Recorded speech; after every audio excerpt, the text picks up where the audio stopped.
పశ్చిమాసియా మరొకసారి రణరంగంగా మారింది. ఇరాన్, ఇజ్రాయెల్ ఒకరిపై ఒకరు భీకర దాడులు చేసుకుంటున్నాయి. అణు కేంద్రాల లక్ష్యంగా ఇజ్రాయెల్ వైమానిక దాడులతో ఇరాన్పై విరుచుకుపడుతోంది. దీనికి ప్రతీకారంగా ఇరాన్ వందలాది క్షిపణులను ఇజ్రాయెల్పై ప్రయోగిస్తోంది. ఈ దాడులకు ఇజ్రాయెల్ ఆపరేషన్ రైజింగ్ లయన్ అని పేరు పెట్టగా, ఇరాన్ ఆపరేషన్ ట్రూత్ ప్రామిస్ 3 పేరుతో అటాక్స్ చేస్తోంది. అసలు ఈ రెండు దేశాల మధ్య పంచాయతీకి రీజన్ ఏంటి? వీరి వైరానికి చారిత్రక నేపథ్యం ఏమైనా ఉందా? ఇజ్రాయెల్ ఇప్పుడే ఎందుకు ఈ దాడులు చేస్తోంది? ఇజ్రాయెల్, ఇరాన్ మధ్య వైరానికి అనేక సంవత్సరాల చరిత్ర ఉంది. మధ్యప్రాచ్యంలో అస్థిరతకు ఈ వైరం ఒక కారణం.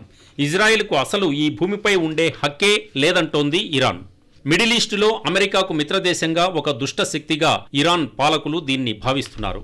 ఈ ప్రాంతం నుంచి ఈ రెండు కనుమరుగు కావాలని ఇరాన్ కోరుకుంటోంది. ఈ రెండు దేశాల మధ్య శత్రుత్వం ఇప్పటికే చాలా మంది ప్రాణాలను బలిగొంది. తాజా పరిణామాలతో మధ్య ప్రాచ్యంలో పరిస్థితులను మరింత ప్రమాదకరంగా మార్చింది. నిజానికి ఇజ్రాయెల్, ఇరాన్ సంబంధాలు 1979 వరకు బాగానే ఉన్నాయి. అప్పట్లో టెహ్రాన్లో అధికారం ఐతుల్లా వర్గానికి చెందిన ఇస్లామిక్ రెవల్యూషన్ సంస్థ గుప్పెట్లో ఉండేది. పాలస్తీనా విభజనను ఇరాన్ వ్యతిరేకించిన 1948లో ఇజ్రాయెల్ ఏర్పడిన తర్వాత ఆ దేశాన్ని ఈజిప్ట్ తర్వాత గుర్తించిన రెండో దేశంగా నిలిచింది.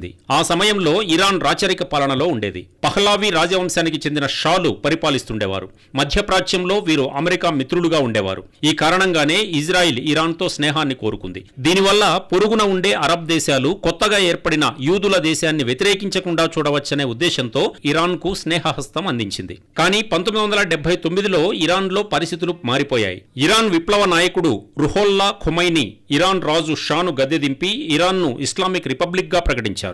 అమెరికా, దాని మిత్రదేశమైన ఇజ్రాయిల్ సామ్రాజ్యవాదాన్ని ఎదుర్కోవడమే తమ లక్ష్యమని ప్రకటించారు. ఖొమైనీ సారథ్యంలోని కొత్త ప్రభుత్వం ఇజ్రాయెల్తో సంబంధాలను తెంపుకుంది.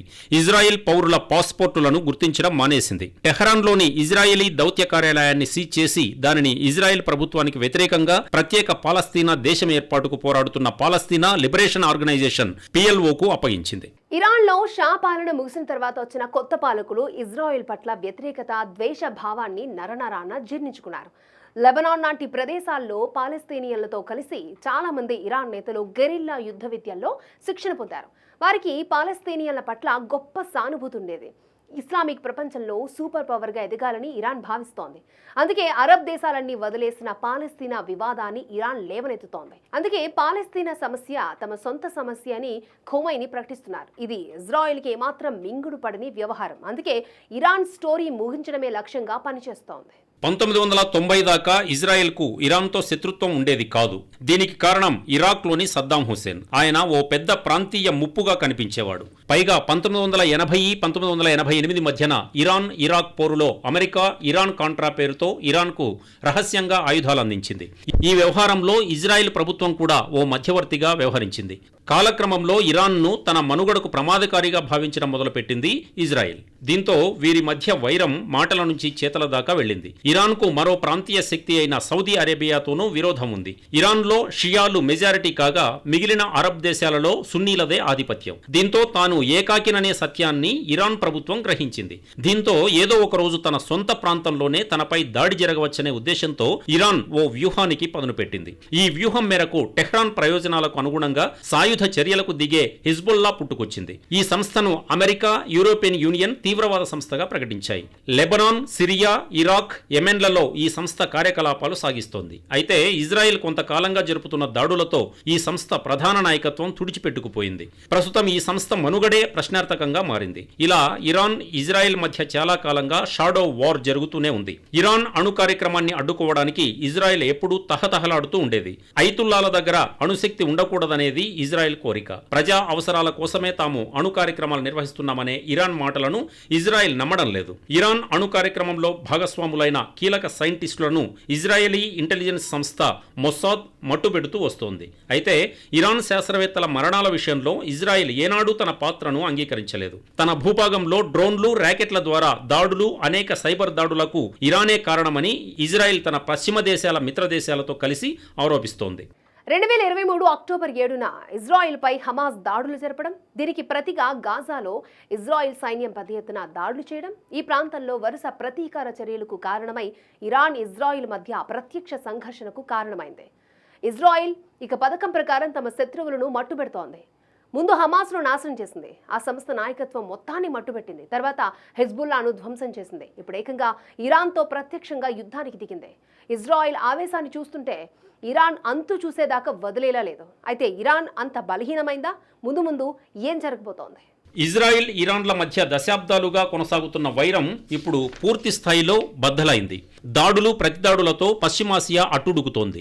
ఇరాన్ ఎట్టి పరిస్థితుల్లో అణుబాంబు తయారు చేయకూడదనేది ఇజ్రాయెల్ పంతం. ఇరాన్ అణ్వాయుధాలను తయారు చేస్తోందని ఇజ్రాయెల్ 20 ఏళ్లుగా ఆరోపిస్తూనే ఉంది. అయితే శాంతియుత ప్రయోజనాల కోసమే తాము అణు కార్యక్రమాలు చేపడుతున్నట్లు ఇరాన్ చెప్పుకొస్తోంది. ఇజ్రాయెల్ ప్రధానమంత్రి నెతన్యాహు చాలా కాలంగా ఈ అణు కార్యక్రమం తమకున్న అతిపెద్ద ముప్పుగా అభివర్ణిస్తున్నారు. దీంతో పాటు తమకు వ్యతిరేకంగా పనిచేస్తున్న హమాస్ తదితర తీవ్రవాద గ్రూపులకు ఇరాన్ మద్దతునివ్వడం ఇజ్రాయెల్కు సహజంగానే ఆగ్రహం కలిగిస్తోంది. అలా రెండు దేశాల మధ్య వైరం పెరిగింది.